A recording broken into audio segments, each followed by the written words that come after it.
ঢাকা বিশ্ববিদ্যালয় থেকে সরাসরি আমাদের সাথে যুক্ত হচ্ছেন সহকর্মী মাহফুজ কামাল এবং সুলতান মাহমুদ আরিফ। চলে যাচ্ছে তাদের কাছে। শুরুতেই যাচ্ছি মাহফুজ কামালের কাছে। মাহফুজ, শিবির প্যানেলের এত বড় জয়ের পর শিক্ষার্থীরা কি বলছেন, কি দেখছেন, সেখানকার পরিস্থিতি জানাবেন।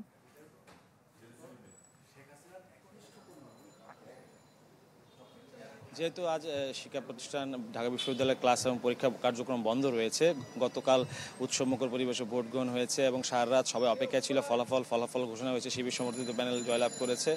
এখন শিক্ষার্থীরা বিভিন্ন জায়গায় এসে জড়ো হচ্ছেন, তারা আলাপ আলোচনা করছেন যে প্রতিশ্রুতি দিয়েছেন যারা জয়ী হয়েছেন, যারা সেই প্রতিশ্রুতি কতটুকু রাখবে কি সে বিষয়ে আলোচনা করছেন। মধুর ক্যান্টিনের সামনে আমরা ডাকসুর যে অফিস রয়েছে সেখানে আমরা আছি। আমরা একটু দেখানোর চেষ্টা করি ভিতরে ডাকসুর সংগ্রহশালা এবং যেখানে ঢাকা বিশ্ববিদ্যালয়ের কেন্দ্রীয় ছাত্র সংসদের নেতাকর্মীরা তাদের ডাকসু কার্যক্রম পরিচালনা করবেন, সেই ভিতরে চিত্র একটু দেখানোর চেষ্টা করি। আসলে আশপাশ থেকে এবং ঢাকার আশপাশ থেকে অনেকেই কিন্তু এখানে এসছেন এই ডাকসুর যে ঢাকা বিশ্ববিদ্যালয়ের কেন্দ্রীয় ছাত্র সংসদের অফিসটি দেখার জন্য, এবং যারা বিজয়ী হয়েছেন তাদেরকে অনেকে খোঁজ করছেন তারা কোথায় বিজয়ী প্যানেল। তো তারা আমরা যতটুকু জানতে পেরেছি যারা জয়লাভ করেছেন অনেকেই বিশ্রাম নিচ্ছেন। তারা বিকেলে দুটি কর্মসূচি রয়েছে, একটি হচ্ছে যে যারা নিহত বা শহীদ হয়েছেন বিগত দিনে আন্দোলন সংগ্রামে তাদের পরিবারের সাথে সাক্ষাৎ করবেন এবং দোয়া কার্যক্রমের একটি কর্মসূচি রয়েছে বলে আমরা যতটুকু জানতে পেরেছি। ছাত্র শিবিরের পক্ষ থেকে এটি ঘোষণা করা হয়েছে। আর আমরা যে জায়গাটি আছি সেটি হল ডাকসুর সংগ্রহশালা। এখানে এখন এই যাবৎকালে যতজন নির্বাচিত হয়েছে সভাপতি, সেক্রেটারি, তাদের বিভিন্ন কার্যক্রমের ছবি বা স্মৃতি এখানে রয়েছে। আমরা শুরু থেকে একটু দেখানোর চেষ্টা করি।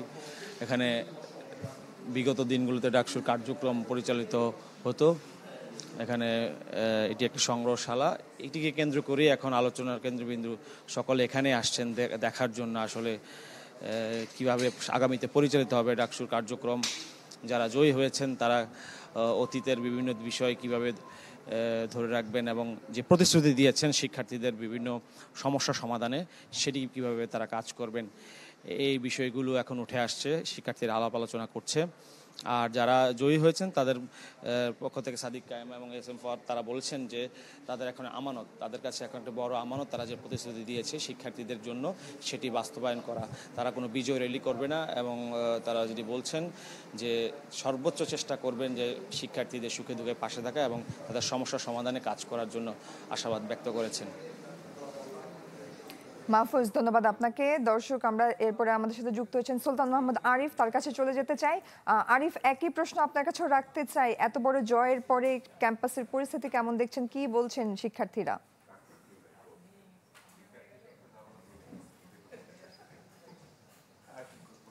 জয়ী ক্যাম্পাসের পরিস্থিতি শান্ত রয়েছে, যেহেতু ক্যাম্পাস বন্ধ রয়েছে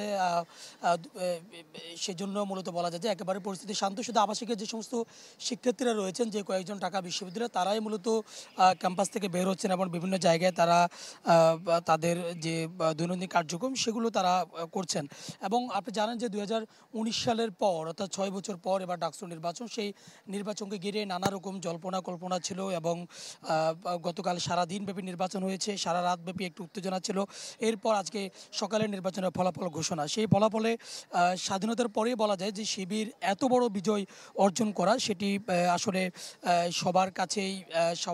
সবার কাছেই সেই বিষয়টি নিয়ে আলোচনা তৈরি হয়েছে। এবং শিক্ষার্থীদের সাথে আমরা কথা বলেছি, শিক্ষার্থীরা আমাদেরকে যেমনটি জানিয়েছেন যে তারা বলছেন যে ছাত্র শিবির যে ধরনের প্রতিশ্রুতি দিয়েছেন নির্বাচনের আগে, সেই ধরনের প্রতিশ্রুতিগুলো রক্ষা যেন করে সেই দাবি তারা তুলছেন। এবং শিক্ষার্থীরা বলছেন যে 1971 সালের পর যেহেতু এত বড় বিজয় ছাত্র শিবির অর্জন করেছে, সেই বিজয়ের ধারাবাহিকতা যেন তারা তাদের ভালো কাজগুলো এবং তাদের দেওয়া যে প্রতিশ্রুতি, সেই প্রতিশ্রুতিগুলোর মাধ্যমে যেন তারা সেটি ধারণ করে এবং সেটি বজায় রাখে, সেটি তারা বলছেন। এবং একই সাথে কিন্তু হল সংসদের যে নির্বাচন হয়েছে, ঢাকা বিশ্ববিদ্যালয়ে কিন্তু আপনার কেন্দ্রীয় সংসদের বাইরেও 18টি হল রয়েছে। সেই হলগুলোতে যে নির্বাচন হয়েছে সেই আমরা কথা বলেছি, সেই হলগুলোতেও কিন্তু ছাত্র শিবির সমর্থিত যারা রয়েছেন তারা কিন্তু বিপুল ভোটে সেখানেও কিন্তু তারা জয়লাভ করেছেন, 2-1 ছাড়া। সেইগুলোতে কিন্তু ছাত্র শিবিরের জয় হয়েছে বলা যায়। এবং আজকে ঘোষণার পর ছাত্র শিবিরের সমর্থিত প্যানেলের ঘোষণার পর ঢাকা বিশ্ববিদ্যালয় এলাকায় আমরা কোনোরূপ অন্যান্য প্যানেল যারা রয়েছে কিংবা রাজনৈতিকভাবে কোনো প্রতিক্রিয়া আমরা দেখিনি কোনো রকম আসলে নির্বাচনকে নির্বাচন কেন্দ্রিক কিংবা তারা বিপি জিএস এজিএস নির্বাচিত হওয়া কিংবা ছাত্র শিবিরের এত বড় বিজয়কে কেন্দ্র করে কোনো রকম মিছিল মিটিং বা তাদের বিরুদ্ধে কোনো মিছিল মিটিং দেখিনি এবং একই সাথে ছাত্র শিবিরের পক্ষ থেকেও তাদের যে বিজয় র্যালি কিংবা মিষ্টি বিতরণ কিংবা তাদের আনন্দ উল্লাস এই ধরনের কোনো কিছুই কিন্তু ঢাকা বিশ্ববিদ্যালয়ে নেই। একেবারে ঢাকা বিশ্ববিদ্যালয় বন্ধ থাকায় যেভাবে একদম নীরব ঠান্ডা একটি পরিবেশ এবং সেই পরিবেশটাই বজায় আছে। ডাকসু নির্বাচনের ক্ষেত্রে কোনো রকম বিদ্রুপ কিংবা পক্ষে আনন্দ এরকম কোনো আসলে উত্তেজনাকর পরিস্থিতি কিন্তু ঢাকা বিশ্ববিদ্যালয়ে নেই। তবে ছাত্র শিবিরের দুটি প্রোগ্রাম রয়েছে, সেটি বিকেলে অনুষ্ঠিত হবে।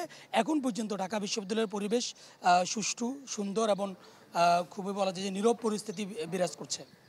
আরিফ, ধন্যবাদ আপনাকে। দর্শক, ডাকসু নির্বাচনের ফলাফল ঘোষণার পরবর্তী পরিস্থিতি আমাদেরকে জানাচ্ছিলেন ঢাকা বিশ্ববিদ্যালয় থেকে আমাদের সহকর্মীরা।